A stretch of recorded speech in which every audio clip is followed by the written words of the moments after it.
प्रिय भावी प्रशासकों, स्वागत है आपका आपके अपने चैनल जिज्ञासा आईएएस पर।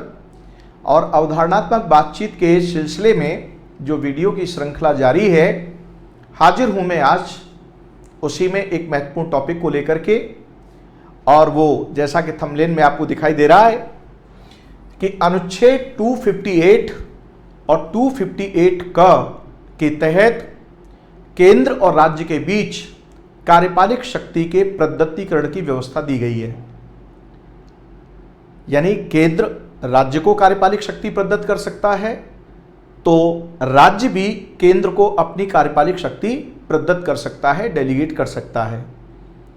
तो ये क्या कॉन्सेप्ट है और ये क्या व्यवस्था है, आइए इसको विस्तार से जानने की कोशिश करते हैं। देखिए, भारतीय संविधान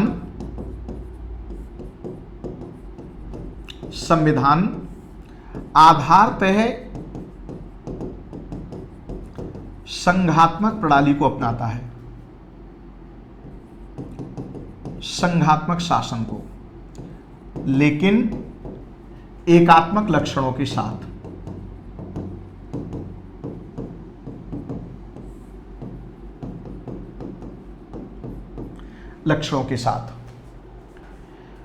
और संविधान निर्माताओं का ये स्पष्ट मत है, संविधान के माध्यम से उन्होंने ये सुनिश्चित कर दिया है कि जब केंद्र की सरकार राष्ट्रीय स्तर पर जो राज्य व्यवस्था का संचालन करेगी और प्रत्येक प्रांत की सरकार प्रांत स्तर पर जब राज्य व्यवस्था का संचालन करेगी, तो केंद्र और राज्य के बीच सहयोग और समन्वय होना चाहिए।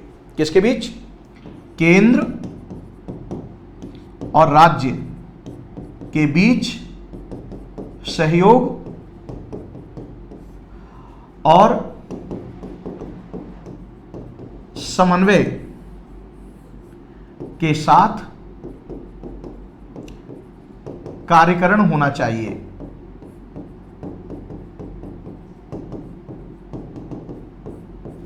ऐसी व्यवस्था सुनिश्चित की गई है। और ऐसा क्यों किया है? क्योंकि ऐसा तो है नहीं कि राज्य सरकार के लिए कोई अलग नागरिक हो और केंद्र सरकार के लिए कोई अलग नागरिक हो। यानी केंद्र सरकार और राज्य सरकार दोनों के ही समान नागरिक हैं। तो जो नीति निषेध तत्व दिए हुए हैं भाग 4 में और जो अनुच्छेद 37 के तहत शासन के मूलभूत घोषित किए गए हैं कि ये शासन के मूलभूत हैं। यानी जब केंद्र सरकार अपने विषय क्षेत्र में जब विधि का निर्माण करे तो इन नीति निषेध तत्वों को शामिल करे, और जब राज्य सरकार अपने क्षेत्राधिकार में विधि निर्माण के लिए कदम उठाए तो इन नीति निषेध तत्वों को शामिल करे। तो समता मूलक सामाजिक आर्थिक ढांचे का निर्माण हो, और न केवल उसका निर्माण हो बल्कि उसकी प्रभावशीलता बनी रहे निरंतर रूप से। तो यह भी बात सुनिश्चित की गई है। तो ऐसा नहीं है हमारे यहां पर कि केंद्र सरकार अपने मामले में और राज्य सरकार अपने मामले में कार्य करती रहे अलग अलग।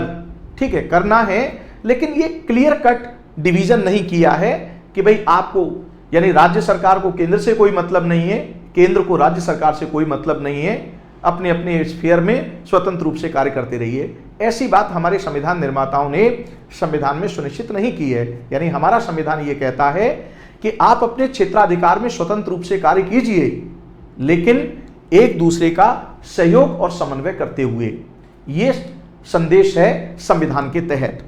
तो उसी क्रम में केंद्र राज्य को कार्यपालिक शक्ति प्रदत्त कर सकता है और राज्य भी केंद्र को कार्यपालिक शक्ति प्रदत्त कर सकता है। अब आइए जरा क्या है ये। तो अनुच्छेद 258 केंद्र को कार्यपालिक शक्ति, यानी अपनी कार्यपालिक शक्ति प्रदत्त करने का अधिकार देता है।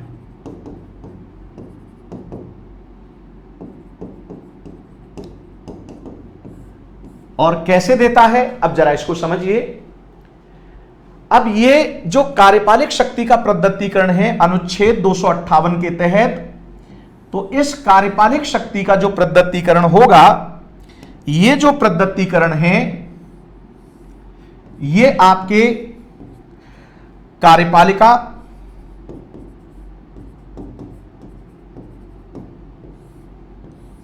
यानी इस कार्यपालिक शक्ति का प्रदत्तीकरण कार्यपालिका कर सकती है।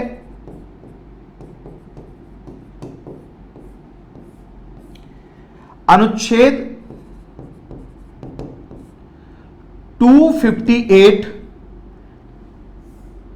की धारा 1 के तहत, और यह प्रदत्तीकरण शर्त के साथ हो सकता है और बिना शर्त के हो सकता है। यानी शर्त के साथ और बिना शर्त के साथ। क्या कहा है? अनुच्छेद 258 की धारा 1 कहती है कि केंद्र सरकार का मतलब हुआ कि council of minister headed by PM, जो वास्तविक कार्यपालिक शक्ति है जिसके पास, और सिद्धांत रूप में शक्ति किसको दी हुई है?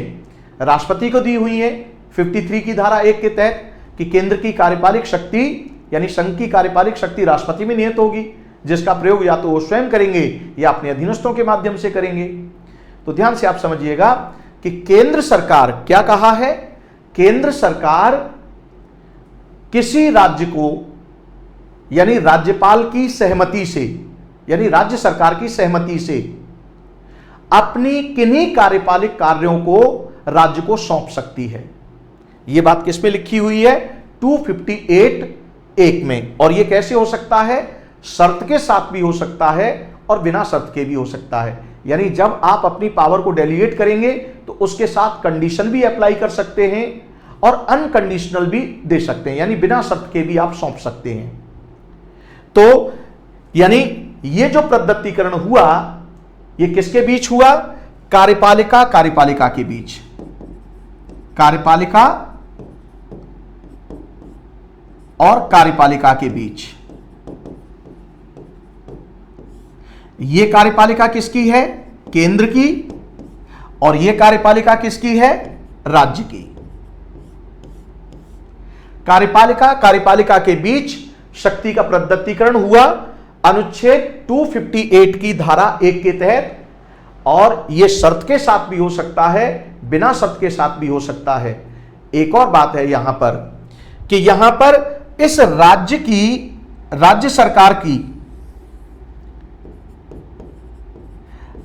सरकार की सहमति आवश्यक है।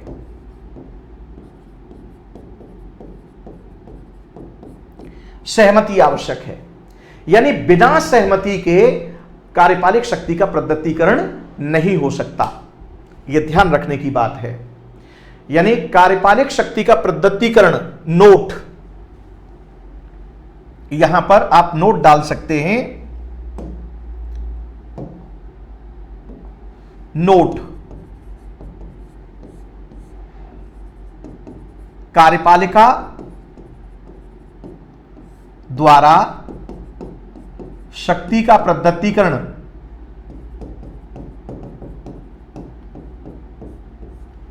राज्य सरकार की सहमति से। किससे? की सहमति से ही हो सकता है, बिना सहमति के नहीं हो सकता। Right? With the consent of state government. प्रदत्तीकरण का मतलब समझ में आ गया कि आपको आपकी कार्यपालिक शक्ति है और उसको आपने किसको सौंप दिया? राज्य को सौंप दिया कि भाई आप इस पर कार्यकरण कीजिए। अब देखिए, डेलीगेशन में और डिसेंट्रलाइजेशन में बहुत बड़ा अंतर है। डेलीगेशन का मतलब है कि आपने उसको कार्य करना सौंपा है, यानी उत्तरदायित्व दिया है प्राधिकार के साथ, लेकिन इसे आप कभी भी वापस ले सकते हैं, यानी मूल शक्ति आप ही के पास रहेगी। राइट नाउ, फॉर टाइमिंग आपने काम करने के लिए सामने वाले को क्या किया है? अधिकृत किया है। तो यह क्या हो गया?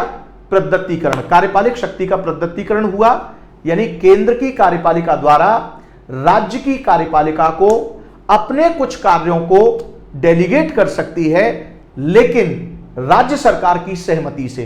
बिना राज्य सरकार की सहमति के नहीं हो सकता। और यह कैसे होगा? शर्त के साथ भी हो सकता है और बिना शर्त के साथ भी हो सकता है, यानी कंडीशन भी अप्लाई कर सकती है कि भाई ये ध्यान रखना इस बात को, उस दायरे में ही आपको इसका प्रयोग करना है। और दायरा फिक्स न करके भी आप उसको अधिकृत कर सकते हैं। तो ये तो हुआ 258 की धारा 1 के तहत। अब संसद द्वारा भी, किसके द्वारा? संसद द्वारा भी की जा सकती है। और ये यानी केंद्र की कार्यपालिक शक्ति राज्य को संसद द्वारा भी की जा सकती है। किसके तहत? अनुच्छेद 258 की धारा 2 के तहत। और ध्यान रहे, जब संसद कार्यपालिक शक्ति प्रदत्त करेगी केंद्र की कार्यपालिक शक्ति को राज्य को कार्यपालिक शक्ति प्रदत्त करेगी, तो यहां पर अब राज्य की सहमति की आवश्यकता नहीं है। ध्यान रखने की बात है, यहां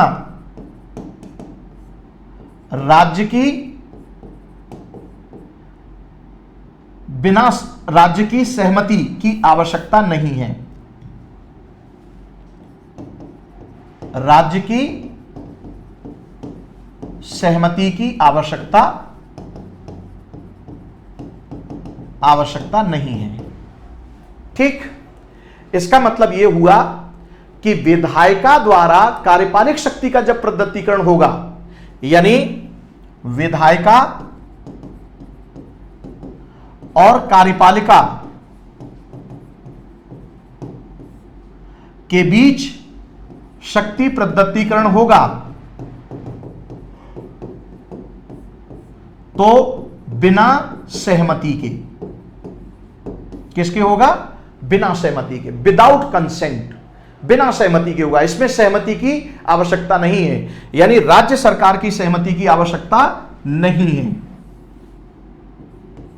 यह ध्यान रखने की बात है। लेकिन जब कार्यपालिका द्वारा कार्यपालिका को शक्ति प्रदत्त की जाएगी, तो वहां पर सहमति होना अनिवार्य है। बिना सहमति के आप शक्ति प्रदत्त नहीं कर सकते। लेकिन संसद को राज्य से पूछने की जरूरत नहीं है।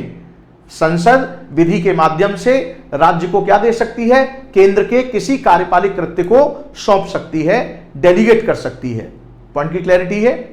तो अब यहां पर दो बातें हो गई कि कार्यपालिका के भी शक्ति का प्रदत्तीकरण सहमति से ही होगा, और विधायिका कार्यपालिका के बीच जो शक्ति का प्रदत्तीकरण होगा कार्यपालिक शक्ति का, वो बिना सहमति के होगा। उसमें सहमति की आवश्यकता नहीं है। संसद को सहमति प्राप्त नहीं करनी है राज्य से। पहली बात तो ये हो गई। तो इस तरह से आपसे प्रश्न किया जाता है कि कार्यपालिका के बीच जब शक्ति प्रदत्तीकरण होगा तो सहमति की आवश्यकता है, सहमति की आवश्यकता नहीं है। तो 1 और 2 करके प्रश्न आता है। इस तरह से पूछ लिया जाता है कि केवल कथन 1 सही है या कथन 2 सही है, यानी कार्यपालिक शक्ति जब डेलीगेट करेंगे तो उसको सहमति की आवश्यकता है या नहीं। तो ध्यान दीजिएगा, कार्यपालिका के बीच सहमति आवश्यक है और विधायिका कार्यपालिका के बीच सहमति आवश्यक नहीं है। चलिए, ये पॉइंट क्लियर हो गया। अब आइए, ये तो था मूल संविधान में, लेकिन जब 7वां संवैधानिक संशोधन हुआ, 7वें संवैधानिक संशोधन के माध्यम से संशोधन 1956 के माध्यम से संविधान में अनुच्छेद 258 का जोड़ा गया। यह एक इंडिपेंडेंट अनुच्छेद है और 258 का जोड़ करके राज्य की कार्यपालिका को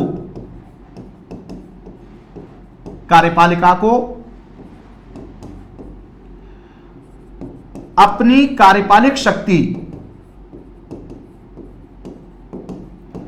शक्ति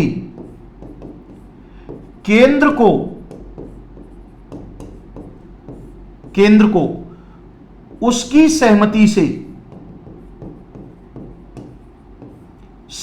से प्रदत्त करने का अधिकार दे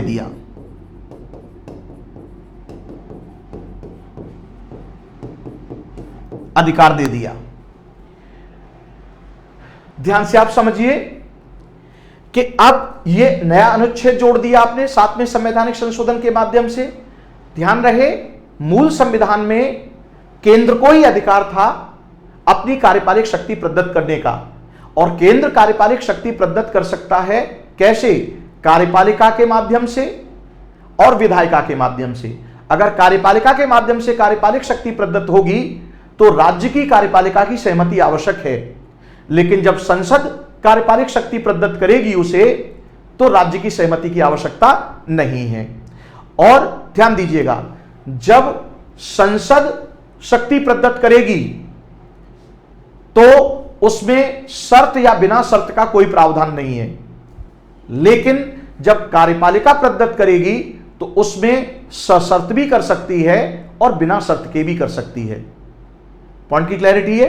अब आइए, जो 7वां संवैधानिक संशोधन के माध्यम से अनुच्छेद 258 का दिया है, तो इसमें सिर्फ कार्यपालिका ही अपनी कार्यपालिक शक्ति को केंद्र को दे सकती है, लेकिन राज्य का विधानमंडल राज्य की कार्यपालिक शक्ति को प्रदत्त नहीं कर सकता।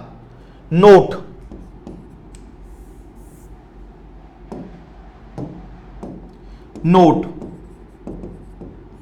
राज्य का विधानमंडल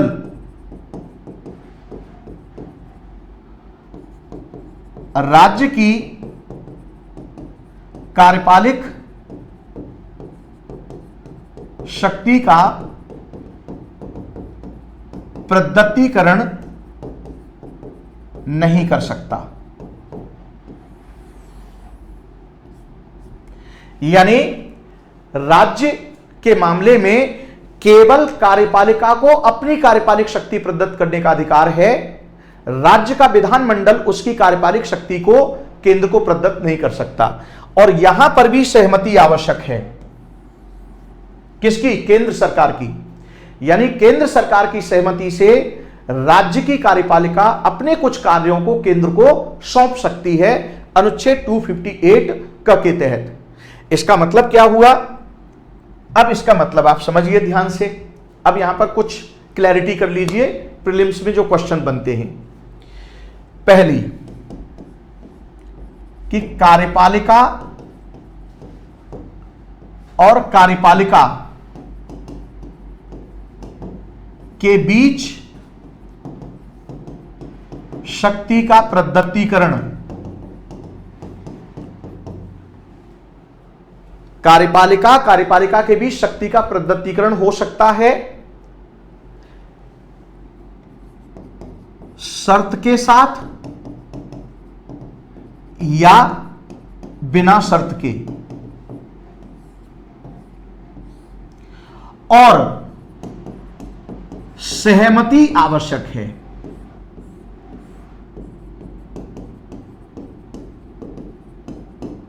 यह पॉइंट क्लियर हो गया आपको? यानी चाहे तो राज्य की कार्यपालिका केंद्र की कार्यपालिका को अपनी शक्ति प्रदत्त करे अनुच्छेद 258 के तहत, तो केंद्र सरकार की सहमति आवश्यक है, और राज्य जब यह शक्ति प्रदत्त करेगा तो उसके साथ शर्त भी जोड़ सकता है और बिना शर्त के भी कर सकता है। ठीक। अब आइए, अगर केंद्र की कार्यपालिका राज्य की कार्यपालिका को अपनी कार्यपालिक शक्ति प्रदत्त करती है तो शर्त के साथ भी कर सकती है और बिना शर्त के साथ भी कर सकती है, लेकिन सहमति आवश्यक है राज्य सरकार की। यानी बिना राज्य सरकार की सहमति के उसे पावर डेलीगेट नहीं की जा सकती, एग्जीक्यूटिव पावर डेलीगेट नहीं की जा सकती। यह पहला वाला कॉन्सेप्ट क्लियर हो गया आपको। अब आइए दूसरा, निष्कर्ष क्या निकला?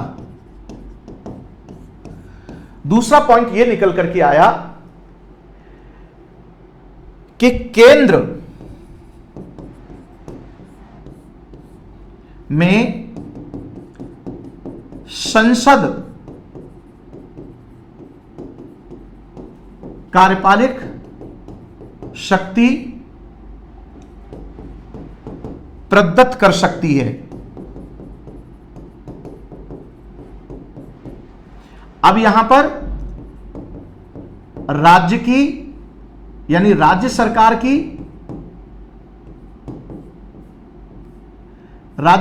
की सहमति की आवश्यकता नहीं है। यानी बिना राज्य सरकार की सहमति के संसद केंद्र की कार्यपालिक शक्ति प्रदत्त कर सकती है। ठीक।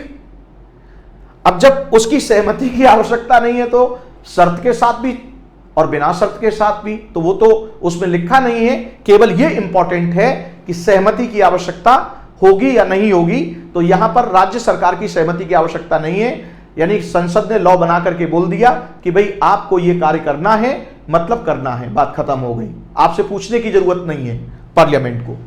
लेकिन अगर कार्यपालिका आपको पावर डेलीगेट करेगी तो आपसे पूछेगी और आपकी सहमति के बगैर आपको डेलीगेट नहीं की जा सकती। Is it clear? तीसरी बात, राज्य विधानमंडल कार्यपालिक शक्ति प्रदत्त नहीं कर सकता। ये तीन बातें जानना बहुत जरूरी है। प्रीलिम्स में आपको इस तरह से आपको प्रश्न मिल जाएंगे। प्रश्न अक्सर करके पूछे जाते रहते हैं। तो आशा करता हूं कि केंद्र और राज्य के बीच कार्यपालिक शक्ति के प्रदत्तीकरण को लेकर के आपको इस कॉन्सेप्ट की क्लैरिटी हुई होगी कि केंद्र द्वारा जब कार्यपालिक शक्ति का प्रदत्तीकरण होगा तो यह कार्यपालिका और विधायिका दोनों को शक्ति है। लेकिन जब राज्य द्वारा कार्यपालिक शक्ति का प्रदत्तीकरण होगा तो केवल राज्य की कार्यपालिका को शक्ति है, राज्य की विधायिका को यह शक्ति नहीं है। कार्यपालिका के बीच जब प्रदत्तीकरण होगा, चाहे केंद्र द्वारा राज्य को या राज्य द्वारा केंद्र को, तो सहमति की आवश्यकता है। लेकिन जब विधायिका द्वारा राज्य को कार्यपालिक शक्ति प्रदत्त की जाएगी तो वहां सहमति की आवश्यकता नहीं है। तो यह था आपकी कार्यपालिक शक्ति के प्रदत्तीकरण को लेकर के आज के जो विषय वस्तु है। आशा करता हूं कि यह आपको समझ में आया होगा और प्रीलिम्स में से रिलेटेड जो प्रश्न पूछे जाते हैं उनको आप आसानी से सॉल्व करने की स्थिति में आए होंगे। और न केवल इस वीडियो को लेकर के बल्कि कोई भी वीडियो आप देख रहे हैं और अगर आपको कोई असुविधा होती है तो आप हमसे इस नंबर पर जुड़ सकते हैं, व्हाट्सएप मैसेज दे सकते हैं हमें, आप हमें कॉल कर सकते हैं। आपको निश्चित तौर पर रिस्पॉन्ड मिलेगा समयबद्ध तरीके से। और आप चैनल पर अगर 1 घंटे का समय भी प्रतिदिन देते हैं तो चाहे आप आईएएस की तैयारी कर रहे हैं या आप किसी भी स्टेट पीसीएस की तैयारी कर रहे हैं, आपको एक सुखद अनुभूति होगी, लक्ष्य के प्रति आपको समर्पण मिलेगा और कॉन्सेप्ट की क्लैरिटी रहेगी और आपके ज्ञान में संवर्धन होगा, आपकी विश्लेषणात्मक शक्ति का विस्तार होगा, विश्लेषण करने की आपकी क्षमता, उत्तर लेखन की क्षमता, इन सबका आपका विकास होगा। और इन्हीं उद्देश्यों को ध्यान में रखते हुए आपको समय समय पर हम बेहतरीन कक्षा देने की कोशिश करते रहेंगे। आज आपसे विदा लेते हैं और आप स्वस्थ रहें, खुश रहें और यथाशीघ्र अपने लक्ष्य को प्राप्त करें, ऐसी शुभकामनाओं के साथ आज विराम देता हूं मैं। फिर मिलते हैं आप। जय हिंद।